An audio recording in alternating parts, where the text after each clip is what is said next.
Assalamu alaikum wa rahmatullahi wa barakatuh. I'm going to speak for just a few minutes, just to share my thoughts with all of us. Because each time I've been asked to come and speak about the contributors of Muslims to science and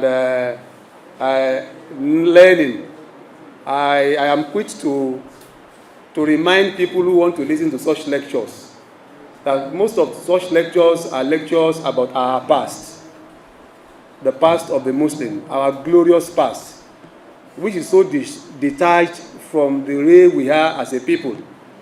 If you're looking at the world today, the world is configured along the lines of development. There's what we call the first world, developed world. And you talk about the United States of America, Great Britain, Germany, Italy, and the rest of them. And they are called the developed world. The developed world. And other countries are classified as developing. And sometimes even some countries are classified as underdeveloped. And in all these classification, hardly will you find any of the Muslim countries mentioned as part of the developed world. Why is it that most of the time when we now sit together like this, we glorify our past that is not in any way a reflection of who we are presently, and it does not give us an indication that tomorrow will be better. So, and that's why there is a verse in Surah in Quran. I think that is in Quran 2 verse 134. In that Surah Al-Baqarah, I think this verse was repeated about 3 times when Allah was talking about the Jews. You know, the Jews, by their nature, they love to be proud of their past. In fact, in a verse in Surah Al-Jumu'ah, Allah directly addressed them. So, Ya ayyuhalladhina adu in za'amtu annakum awliya'u lillahi min dunin nas fatamanna'u al-mauta in kuntum sadiqin. Because they are very proud people. They will tell you that all prophets of Allah are from them. Muslims of today are behaving like the Jews. They will tell you, we like telling people that we used to be the best people. We are the founders of sciences. We glorify our past. And that verse of the Quran says, Tilika ummatun qad khalat laha ma kasabat walakum ma kasabtum wala tus'aluna amma kanu ya'malun. So those people that we want to glorify today, that you want me to speak to you about them, Tilika ummatun, they are a generation of people qad khalat, they have gone. La ma kasabtum, la ma kasabat, they will have their reward. Walakum ma kasabtum, you will have yours too. Nobody will question us as regards them. You know, he's not a good child who will always want to introduce himself by saying, we want to know you. We don't want to know your father. Once you keep on telling us who your fathers were, it means that you have nothing to show as achievement for the world to see. So Muslims should run away from this returning to the past all the time. But if it's returning to the past, it's for the purpose for us to understand that we were not as backward as we were now. So that we can, all of us will keep on thinking about it. I think it will serve the purpose for which we are here. Secondly, most of the things you want to hear from me here, if you ask Google, perhaps Google will even educate you more than the one I can give to you. We are in a digital world. Muslim contribution to science. Just Google it. It will bring you reels of names from the medieval time. So, that is, and the way forward, let me tell you, in the nature of Allah, there are certain things Allah will not do. Allah can do everything, but other things He will not do. There is a verse in Surah Anfal. Let me read it out copiously. Allah says, Zalika bi anna Allah lam yakum mughayyiran ni'matan an'amaha ala qaumin hatta yughayyiru ma bi anfusihim wa anna Allah sami'un alim. Quran 8 verse 53. Zalika bi anna Allah. That is the nature of Allah. Lam yakum mugayyiran ni'matan an'amaha ala qaumin. Allah will not take away from a people the enjoyments, the privileges Allah has conferred on them by their efforts. Allah will not take it away from them. That is not the way of Allah. If the heritage of your family is knowledge, is scholarship, Allah will not take it away from your family.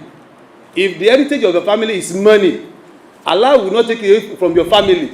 If the heritage of your family is power, Allah said, Lam yakum mugayyiran ni'matan an'ama ala qawmin. Allah will not take it away. Ata yugayyiru ma bi anfusihim. Until you start showing capacity that you cannot hold that power again. You know, that is the nature of Allah. The reason why Muslims are backward today is because Muslims at a point in time when they had power, they showed capacity that they are no longer worthy of it. Let me give you an example that is common around us, and it's not because I am affiliated to that family. Sheikh Adam Abdullah Al-Ilori, rahimahullah. You know, one of the reasons why everybody keeps on celebrating him, even many years after he had gone, that people who don't even know him want to say, who is that man? Was because he knew while he was alive that this is enormous power in my family, that he inherited it, and he ensured that every of his child has a taste of that scholarship, so that regardless of wherever you place it, you will find an Adam somewhere. Báwọn àgbàlagbà yẹn máa ń ṣe nìyẹn o. Ilé tó bá yẹ pé ilé ọlá ni, àwọn ọlá abẹ, wọ́n á fẹ́ kí ọlá yẹn kó máa yé kí ni o. And what they will do is that they will ensure that every child from that family is trained in the manner to understand that this is our heritage.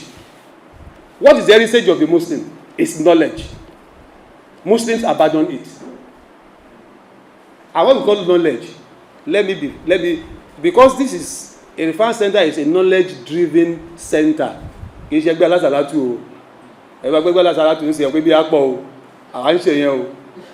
À ń ṣe ẹ̀rí bí apọ̀ gan. But it's a knowledge-driven center.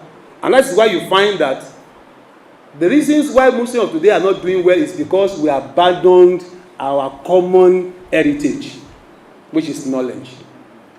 And when I said knowledge, very many of us, particularly Muslims of our own generations, they don't understand what knowledge is. Taban sọ̀rọ̀ nonsense. People would think knowledge is about just the Quran.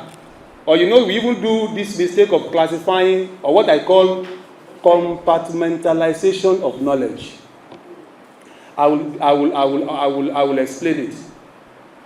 What do you call compartmentalization? You know, when you have in your cupboard, our parents have what they call cupboard, but they call it wardrobe now. You know, English is changing. While we were young, it is called cupboard, but now people use it they call it what? Wardrobe.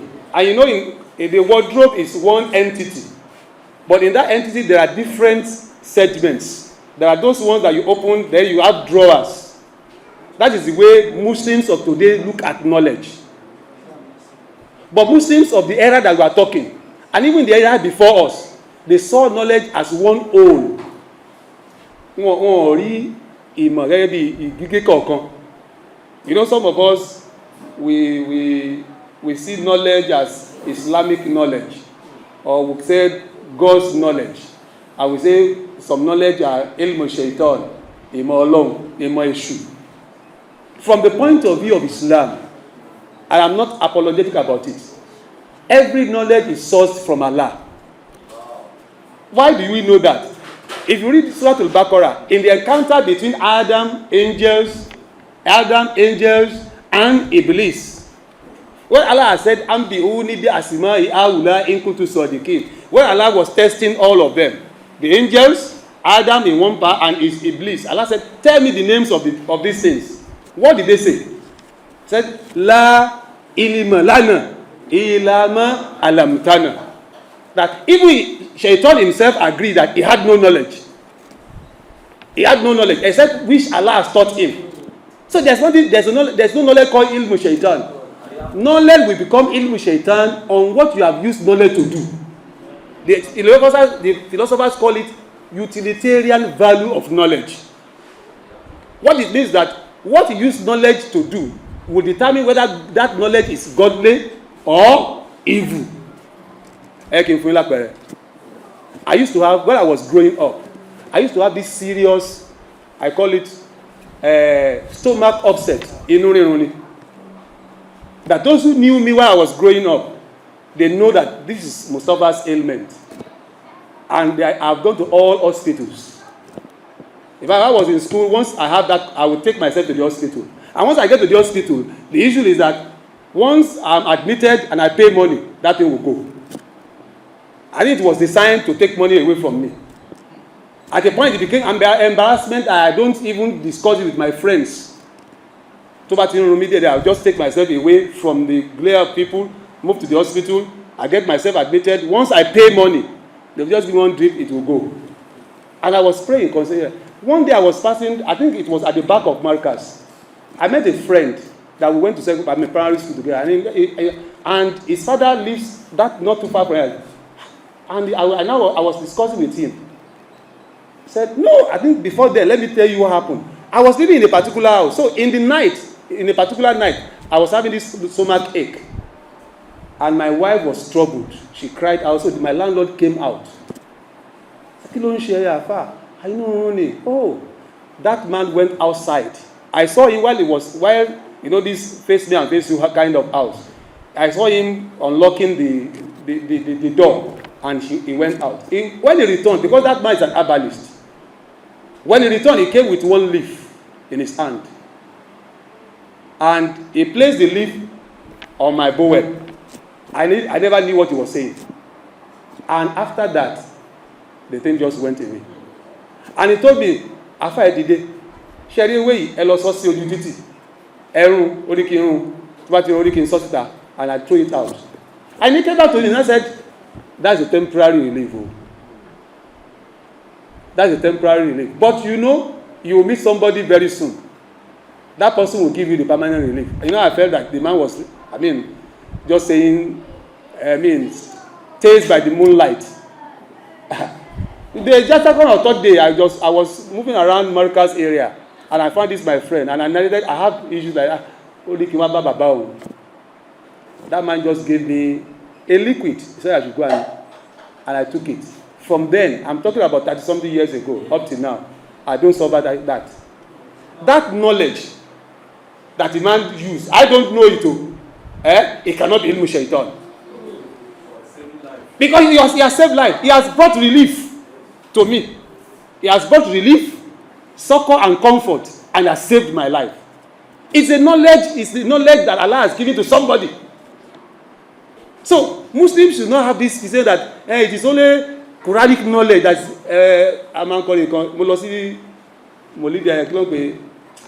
walimatul Quran.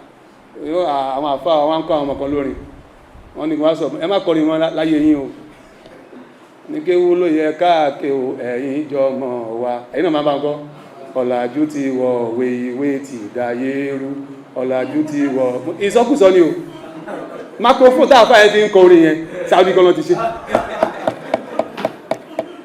ignorance ni o, and that is why if you I sometimes say all these quiz that we have done, all that they have memorized, you don't know some of them. But go and study Sheikh Adam Abdullah Al-Ilori. Sometimes you wonder, what kind of teachers were his teachers? What kind of reservoir? While I was in 200 level, something happened in my university. It was 1986. So, at last, some of us who are from Agege, there are some of our friends who are from Lagos Island. So we have to do this it's between Sheikh Adam and Sheikh Kamaduna the other day. And I go to Dadalaja in Lagos to listen to the lecture of Sheikh Kamaldeen. Most of the time, we sleep off. So, and the mail came. The day we visited, I brought them to Marcus. I was in 1986. Sheikh Adam was teaching church history. That particular year in his tafsir. And that church history, there are some names that are very common. Nicodemus, Eusebius, Athanasius, Paul of Samosata. I got those names that are technical names. And our teacher, our father, he was filling them out copiously with dates, names, and events. tẹ́gbẹ́ àáfà tẹ́gbẹ́ yẹ kùránì nìkan ló kà ẹ̀rù pé kí kùránì nìkan ló kà kùránì nìkan kọ́. Until Muslims now see knowledge beyond the confines of what you see, and even if it is Quran, look at what Allah says about the Quran. Ma faratna fil kitab min shay'in. Quran 6:38. That there is no knowledge that I have not mentioned in this book. But Muslims have become lethargic. I'm going to mention 3 before I drop my phone, because every other thing as regards contribution, go and Google it. You know, Google is your friend. Go and Google it. There is a man called Muhammad al-Khawarizmi. I'm going to speak about al-Khawarizmi because it's about mathematics. In my secondary school days, before I buy out into arts, I did physics, mathematics at a point in time. Even though I did not do well, I ran away from the place. But I can remember little of it. Muhammad bin Musa al-Khawarizmi, one of the, what I call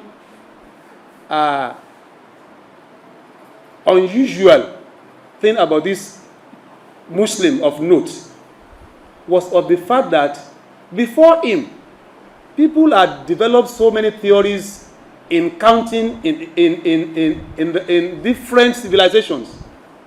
People may not know. As far back as the time of our Prophet Muhammad sallallahu alaihi wasallam in Medina, the Prophet had caused some Muslims to go and study Greek, to Hebrew, and Syriac language. In fact, specifically Said bin Thabit. There was a day somebody wrote a letter to the Prophet in Medina sallallahu alaihi wasallam, and the Prophet said, and they brought, Said was just a small boy around, I think I was around, someone said he was 15, someone said he was 20. And they said, do you know, the Prophet asked, do you know how to read Hebrew language, the language of the Jews? He said, I don't know. Let's go and study it. And he said, I used 16 days, 16 nights to study it. I mastered it.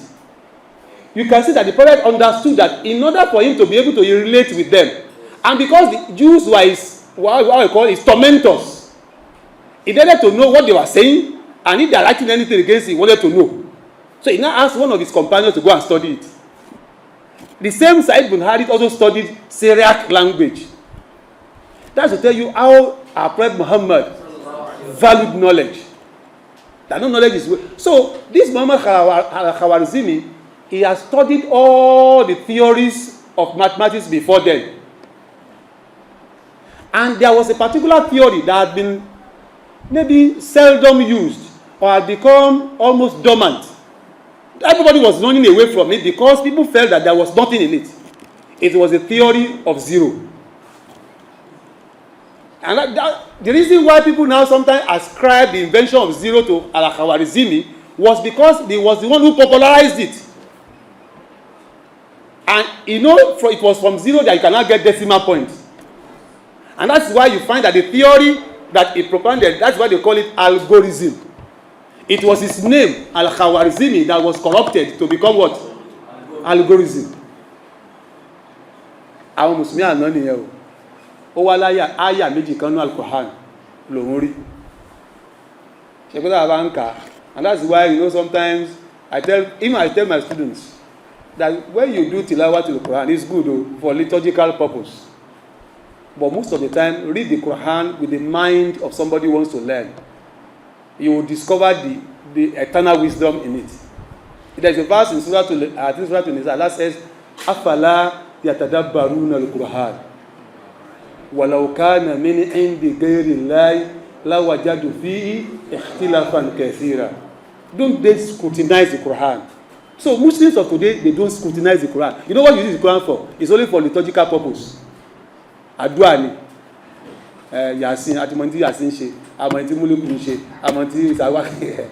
But as regards the content, how it relates to life, to creation, to creativity, to science, Muslims of today, we don't care. And that's why we have become consumers. Consumers. All ayah méjì kan lórí nínú Al-Qur'an. The first ayah is Surah Al-Insan, where Allah says, Al-Hata al-Insan hinnu minan dahar Lam yakun shay'an mazkura. That a time has passed before man. Lam yakun shay'an mazkura. That it was nothing. It was zero. That ayah told him that nothingness precedes something. That when you start counting does not start from one. There must be non-existence before existence. And it's only if you recognize that fact that you can do a progression from nothingness to what? Something. Because something will have to be coming from point 0, point 1, point 2. It will keep on progressing until you reach one whole number. And the common thing I say to people, if you know your date of birth, just ask yourself, a day before you are born, who are you? If census was done on the day before your birth, you will not be counted. Lam yakun shay'an. You don't have any number. He said the second verse is in Surah Al-Baqarah. Where Allah says, "Kayfa takfuruna billahi, fakuntum amwatan fahayakum." Why are you disbelieving Allah? When you know all of you are zero, and I make you one whole number. Summa yumitukum, I will reduce you to zero again. Summa yuhyukum, then I will bring you one whole number. Summa ilayhi turja'un. Then Al-Quran, Muhammad Khawarizmi developed the concept of zero and how the progression in calculation, and that's why today that theorem in mathematics is called algorithm, named after Muhammad bin Musa al-Khawarizmi. And think about it, whether in engineering, anyway, if you don't know those basic, you cannot do anything. At a time, Europe was in darkness. Àwọn tó jẹ́ àwọn ẹni ìṣíwájú tiwa nìyẹn o. But Muslims of today, you know what we do? We fight over frivolities. People are still asking whether Maulid Nabi is right or wrong. Abego, whether it is right to celebrate the Prophet or not. We are still fighting. We are still fighting over. Somebody was even asking me, 2 days ago, I mean last week, a student,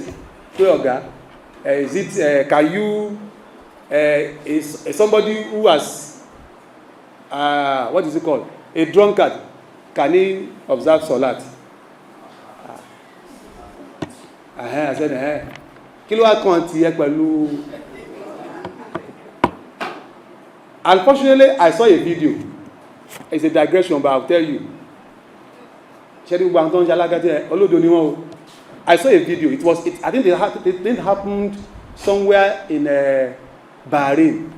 A drunkard was visiting a mosque. He was visibly drunk, and some people were preventing him from entry. This is not your mosque, it's the mosque. One very old man, if I'm able to get that video, I'll send it to Ajinuddin. One old man now said, leave him alone now. He now intervened. He now held him while he was struggling. Took him to the bathroom to notify him. So the man was trying to settle them and he said, bring him in. Obviously, the man now took him to the ablution place. Now said, let us pray together. So that old man led the drunkard in prayers. It was meant to be, I think, Maghrib prayer. After the second prayer, they did the tashahud, and they went up again. For the third one, while he was in the last sujood, the guy just remained there. The man completed his own prayer and was touching him. After he now pushed him, the guy is gone. Ọlọ́run gbà lẹ́rù lórí sujud ọmútí ẹnìkan wá ń ṣe fatuwa olódù. Let me mention one person again, because ibi tí ẹ̀kọ́ wà ní ti máa ń kọ́.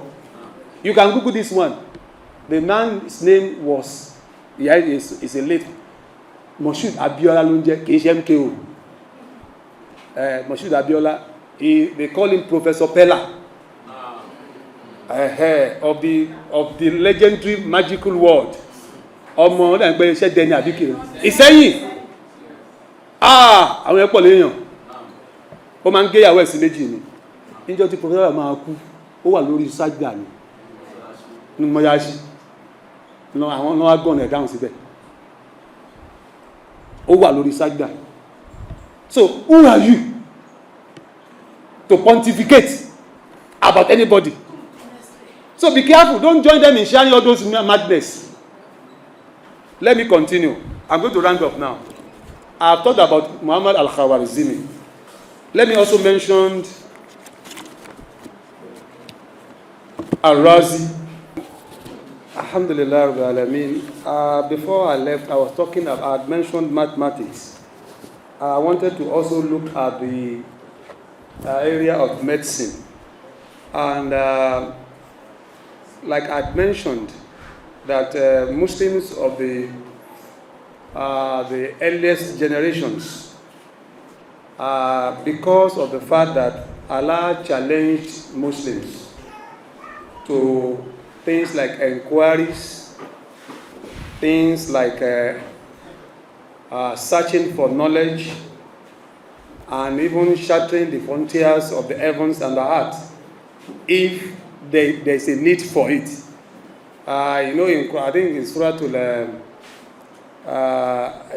Rahman, Allah said, Ya ma'ashara al-insi wal-jinn, in istatantum an tanfuzu min aqtari as-samawati wal-ard, fanfuzu la tanfusuna illa bisultan.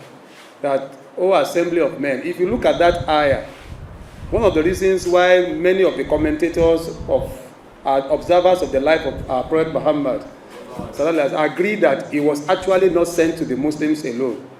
It was sent to the entire world. Because the message he came with was a message for the entire world. If you see how Allah couched that ayah, Allah was not talking to the Muslims alone. He said, Ya ma'ashara al-ins wal-jinn, O assembly of men and the jinns, regardless of your faith. If there is a need for you to go into to shatter the frontiers of the heavens, the galaxies, you are looking for something there, go. La tanfuzu illa bizor. The only thing you can go to extent I want you to go.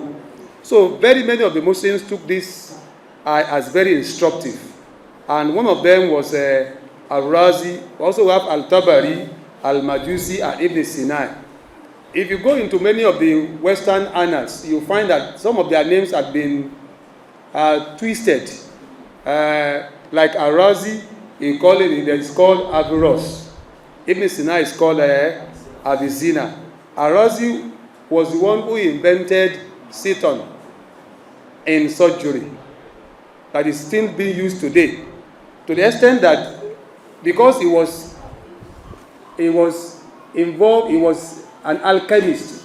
His base of knowledge was in chemistry. Most of these chemical items, he was one of those, he invented them. In fact, a book that he wrote called Kitab al-Asrar, Book of Secrets, was used as the basic textbook for chemistry for over 500 years in Europe. Until in the 17th century, when the work of Al-Jabr, another Muslim, superseded his own. And that's why, for those who have had the opportunity of visiting France, if you go to the University of Paris, you find that the pictures of Al-Razi and Ibn Sina adorn the main auditorium of that university. It's to tell you the extent that Muslims have gone. He also wrote the book Kitab al-Tib, which is the book of medicine, and that is there. The last one I want to mention, which is very key to all of us, and it's not just, even for those of us who are not in the realm of science, one of the reasons why Muslims are backward today is that Muslims are not involved in what we call deep thoughts. I don't want to use the word that Muslims don't like hearing. It's the word of philosophy.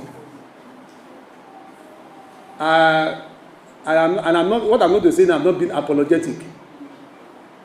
The ones that anybody, if you don't like me, you won't invite another time. I used to tell people that the difference between Sheikh Habibullah Ade Abdullah Al-Ilory and other persons who are his critics was because very many of them are just jurists. They are jurists. That is, people who are very ardent in the knowledge of jurisprudence. But very many of them, they are not theologians and they are not philosophers. One of the reasons why Muslims are backward today, I'm going to give you a practical example. If I ask a question now, I hope somebody will answer me correctly. Which Muslim country in the world today that is most feared by the West? Iran. Why do you say Iran? Because you know Abi. And the Iranians are what? Are they Sunnis or Shia? They are Shia. One of the reasons why the world will continue to respect Iran is this. It is what we as Sunni Muslims are running away from, that they have domesticated and make the main pillar of their own education and scholarship. It is philosophy. Ẹyẹ kìí sọ Yorùbá o, kìí ṣe ìrònú o, ìròrí ni o, ọ̀tọ̀ọ̀tọ̀ ni o. When you do ìrònú, you know what you are doing? You are worrying. You are worrying. But when you do ìròrí, you are philosophizing. Ìrònú is done with your mind. And that's why if you engage in it too much, it can cause you all kinds of high blood pressure, it can lead to cardiac arrest, it could damage your kidney, it could damage everything about you. Because you are putting pressure on your heart. Because you use your mind to do ìrònú. But you do ìròrí with what? Your brain.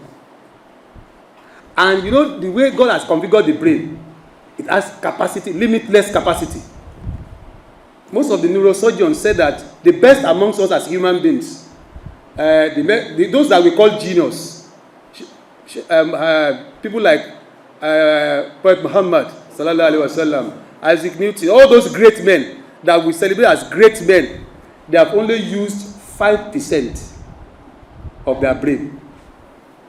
It means that 95% of their brain is still dormant. Go and ask neurosurgeons. So it means that some of us have not even used 0.000% of our brain. So when you ventilate your brain, it cannot damage you. And that's why Allah keeps on telling us the Quran. Allah is calling our attention. Said, وَيَتَفَكَّرُونَ فِي خَلْقِ السَّمَاوَاتِ وَالْأَرْضِ رَبَّنَا مَا خَلَقْتَ هَذَا بَاطِلًا سُبْحَانَكَ فَقِنَا عَذَابَ النَّارِ. That the Muslims are those يَذْكُرُونَ اللَّهَ قِيَامًا وَقُعُودًا وَعَلَى جُنُوبِهِمْ, and they reflection, contemplation. That is what Muslims of today don't do. And because we don't do it, we engage in needless contest over something. Even if their babas are wrong. So if you go and look at the world, in the realm of philosophy, you find Muslims who have done extensively well.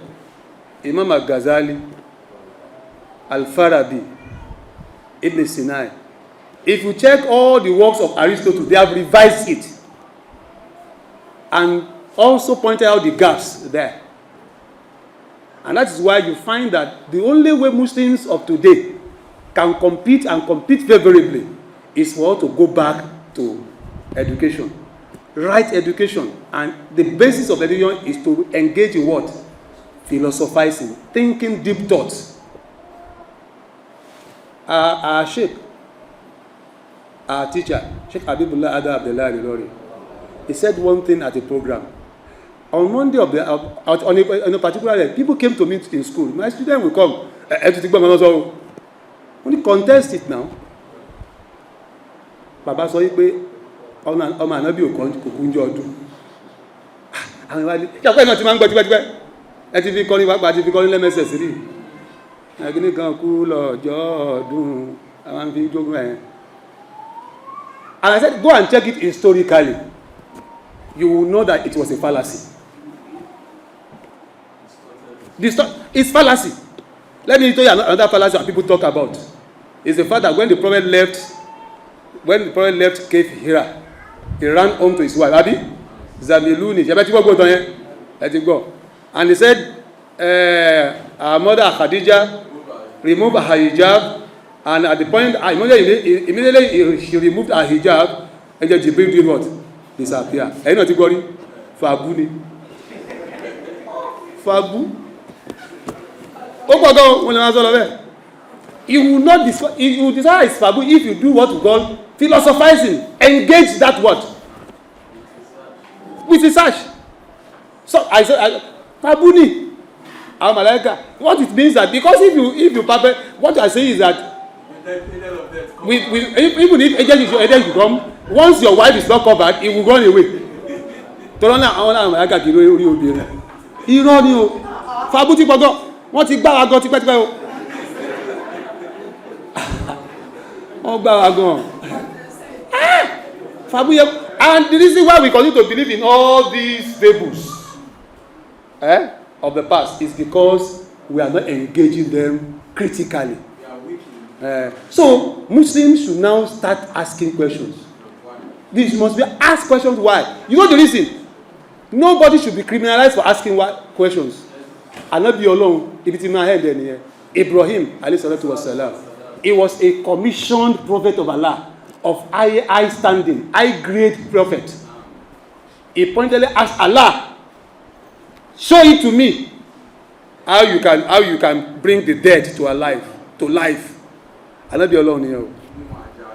Táwa bá béèrè lọ́wọ́ àwọn àfàwọn àǹsìn wọ́n ọmọ lálàṣì ni eléri ibu ni kí ni ń dúwá lérè aláàánú bí ọlọ́run ò bínú.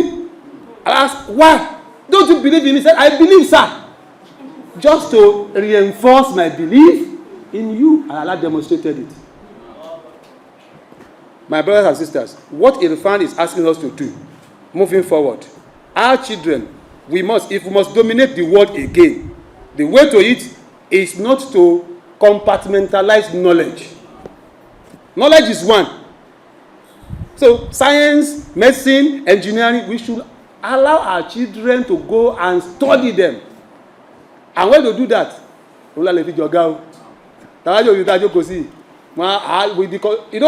hand over. I'm going to man bed nínú jẹ́ kí n sọ fún yín. Tí n bá lọ sí Hajj.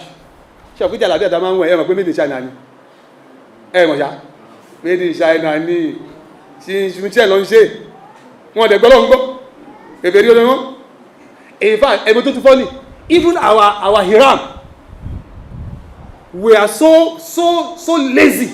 Saudi Arabia is so lazy that they cannot even produce Hiram too well. You know what we are doing? We are strengthening our enemies. You know what it means? Look at what just happened to one bank that I didn't want to mention because they just misbehaved. Muslims in Kano decided to doing their money. You know what it means if our Hiram, over 1 million pilgrims, 2 million pilgrims, Saudi don't share Hiram here, Tawanra, Abi Malaysia, or Egypt. You know what it means in terms of economy? Our economy is in the hands of our enemies.